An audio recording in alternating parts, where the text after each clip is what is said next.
Hello again, Lockpicking Paul here, and this is a bit of a follow-up video to my previous one, which was my entry to Otter Arms Show Us Your Tools video, and I got a few requests for a closer look at my pick roll, which is normally sitting at the back of my desk on a stand. So it's a MultiPick Elite 27 leather pick roll. And it's relatively small, right? It goes in the hand, but you can get an amazing amount in this case, and they get better with age. I've had this for about 18 months, and it's very soft, and you can stretch the pockets and fit more picks in. When you first get them, these things are rigid stiff, but they appreciate being worked and having some time on them, and they just get better and better and better with age. Now, the 27, I think, refers to the fact that you've got 27 pockets, but you can get so much more in here. I'll just show you this.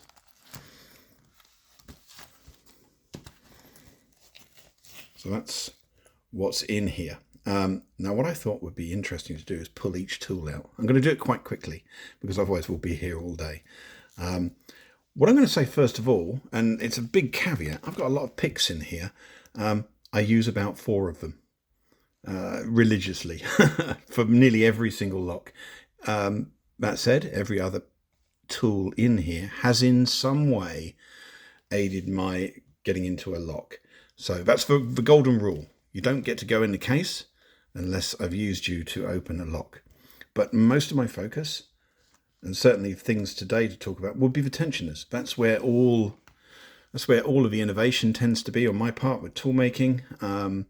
And tensioners are infinitely more important than the actual picks. Once you've got 3 or 4 picks you're very comfortable and happy using, they'll open the majority of locks. But more often than not, you'll be making a custom tensioner. So, we'll put this down here, and actually I'll put it down like that. It'll be easier to get the tools out and go through them one by one. So the first pocket here is a bunch of Echo picks. These are Lock tools. This is a pattern that I used to like using, but they got increasingly less and less comfortable with these serrations, so kind of stopped using them. I've kept these 5 simply because they're useful for other things other than picking. There's a scimitar, which is a very low flat pick profile. These are great for a lot of things, including sliders on dual mechanism, things like Yale superiors, that kind of stuff. And there's a knife pick here which really does need to be thinner. This one isn't thin enough, but it is still useful for certain poking and prodding. I won't go into that. It's just a hybrid half diamond, deforest diamond, sorry, I should say. Just a rake, and this is quite a good one. This is a hybrid half diamond. Again, really useful for things like sliders. Then these are the profiles I've really gotten into, and I really like these. So I'll just pull all these out. It's going to take me forever to put this back together again. So these are, again, all lock tools, and these are the sort of a pro format. These ones are actually 0.5mm, which is a thickness of steel I'm much more comfortable with. He does a pro range, which is like 0.4, but I find I'm too heavy-handed for them. So lots and lots of profiles here, but of these, I probably use the scimitar. Where is it? This, I think, is the lockout buster.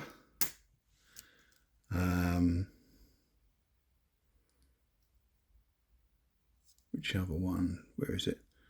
And probably a short, like a gem. These are, of these tools, it's these 3 profiles I use for pretty much everything. And these sort of for when I don't have enough reach or whatever. But I also like how the tools look in a case, and as long as they've opened a lock, they get to go in. So, but they're lovely. These are a lovely, comfortable pick to use. Slightly odd shape, but they do sit in the hand really, really well. And the best single set from Lock tools I've found to be is the heavy metal hook set. It's just a really nice set of 5 picks, and I reckon you could buy that. A set of tensioners, you can get most stuff open.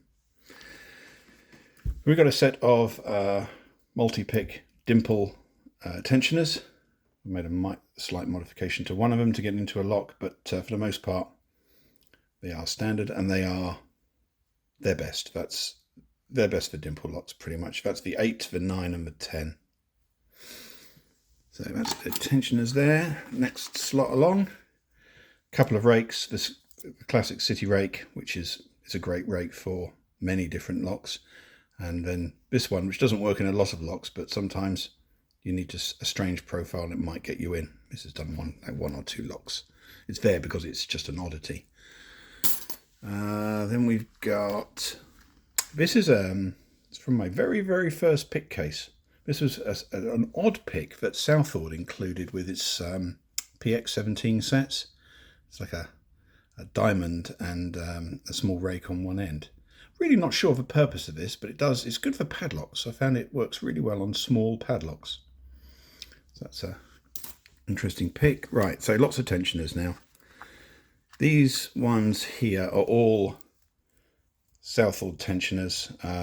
This one's got like a narrower profile, which is very handy. This one allows you to sort of stand away when you're working on doors. If you're working on a door, just stands out off from the lock. That's actually pretty useful. So standard sort of wiper blade ones. This one is a very thin one.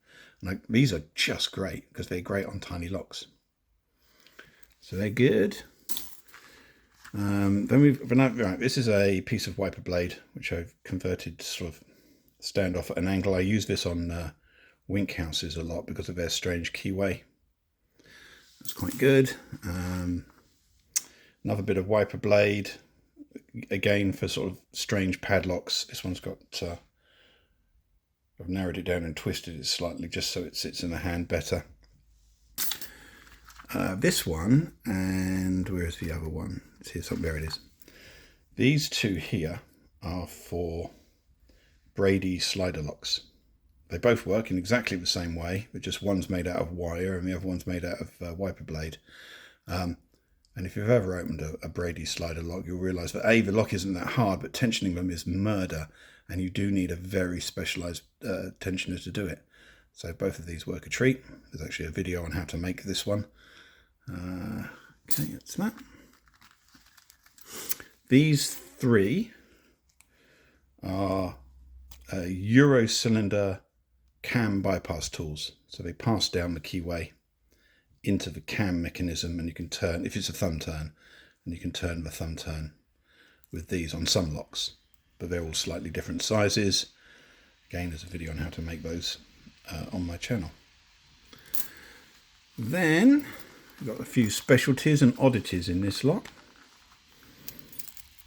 Right, what we got? This is a tensioner for a Camlock Series 65 axial lock.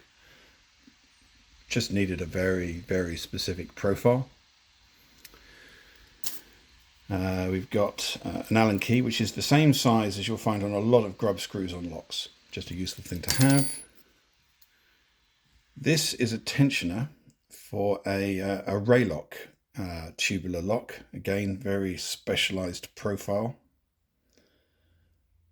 I make a lot of stuff out of 1.6mm stainless spring wire. It's a very versatile material, and I found that you can pretty much make a tensioner with a hammer and a blowtorch for pretty much most locks are using this wire.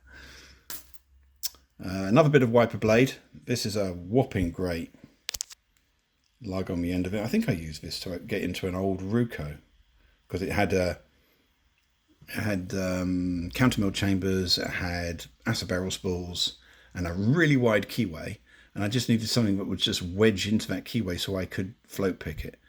That just fitted a treat. That is another bit of universal wiper blade. It's just a nice size and shape for when nothing else will fit.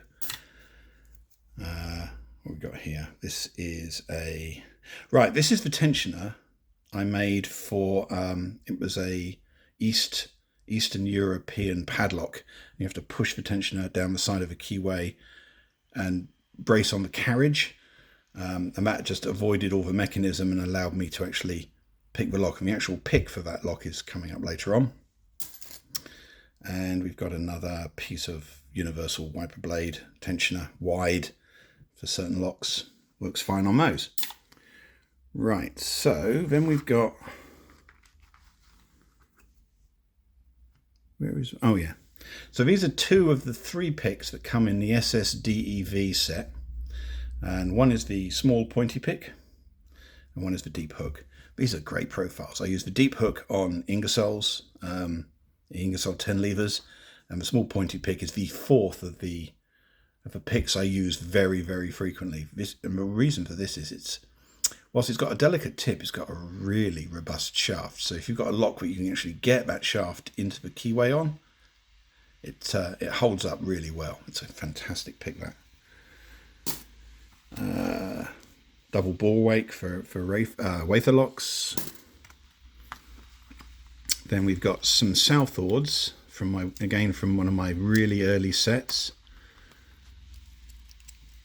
So we've got DeForest Diamond, medium hook, 3 snake rakes because they're great on wafer locks, and another kind of Bogota type, Bogota style rake, again all Southord from my very, very first pick set. A multi-tool, and this is more handy than you might think. It's got screwdrivers, it's got a knife in it, it's got little tweezer things in it. It's just handy to have in the kit. It's really the primary reason it's got just the tiniest Phillips head screwdriver on it. That right, so these ones here these are all Law Lock Tools Pros. So these are laminated scales, 0.4 mil, very thin. I find them a little too thin for me. In fact, this one here isn't actually a pick. It was a scimitar, but I snapped it. And so this is now, I thinned this out, and it's now a knife bypass. And that actually is mustard. That's a really good tool, especially if you're opening a Master Lock 175. That's a tool I made. So this is the Katana 2 bare metal, and it's just a lovely profile to use. So that's a fun pick. Then I've got a monkey paw. Useful. I don't use it as much as I thought I would.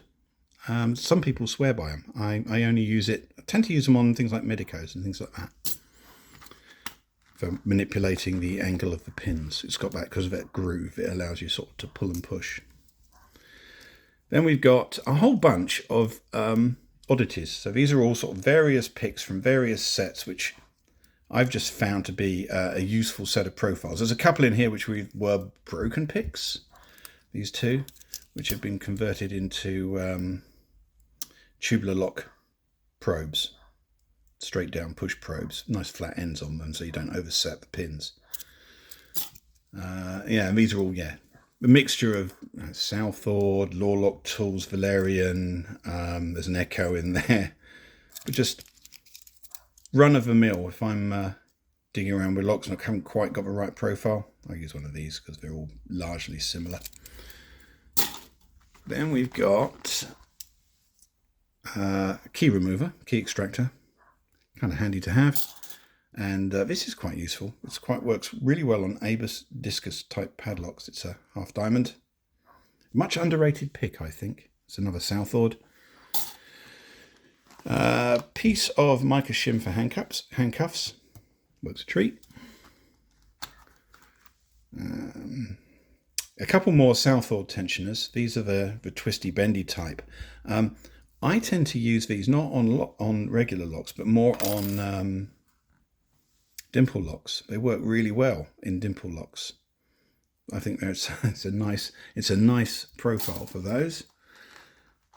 Right, this is the pick I made for the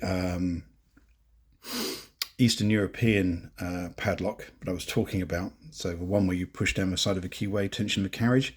It's a lever lock, so this allows you to sort of reach in the front, hook it under one of the levers and pull it up. And the same again for the top levers. It's made out of 0.8 of a millimeter stainless spring wire, and it is pretty much the only way I could pick that lock. But a useful sort of push-pull hook to have. Then we've got a pair of these. I made these out of 1.6mm stainless spring wire, and these are for opening van locks. So if you've got the van lock style tubular locks with the holes, these sit in a couple of the pinholes. Use 2 of them interchangeably, so you can switch between pins to be tension against and pins to pick. But they are super effective. Then we've got, I forget the name of the actual set these 2 tensioners came from. They're actually, I think it's a German company that makes these. I got these as part of a set of picks from Bristol LockCon last year, and they are just great tensioners. They're just the right sort of thickness. So yeah, they get used a lot. Then we've got a mixture of probes for tubular locks. Different shapes. This curved profile here allows you to sort of bend around the tensioner. Very handy. Then we've got a full set of Lock Tools top of keyway tensioners, and these are daily use for me. Up to 2mm. I've got the hooligan bar, so that's handy. We've got a full set of warded keys. I've got a Leashy 6B. This is one I just got off of AliExpress. It works just the same as the one you can get off of Dangerfield or whatever, but it's cheaper because I snapped the first one. And that works basically on anything with a Yale Y1 keyway, which is quite a lot of locks. Then we've got a couple of bobby pins, and I'm coming to these in a minute. Actually, I'll come to it now. There you go.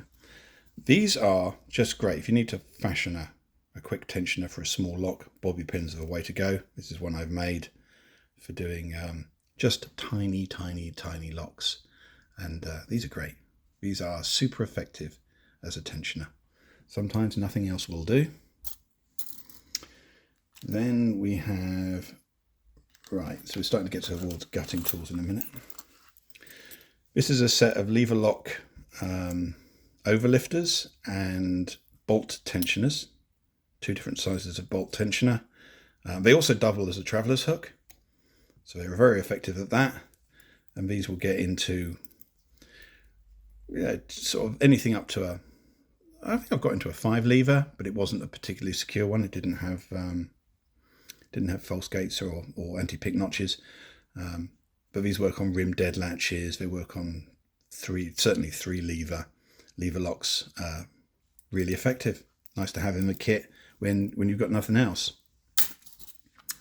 This is, I couldn't have a slot for this one, so I made a little piece of wire and it slots in and holds the key up. This is a tensioner for tubular cores that have a hex core rather than a cutout tensioning notch. Sparrow's gutting tool, super tool that.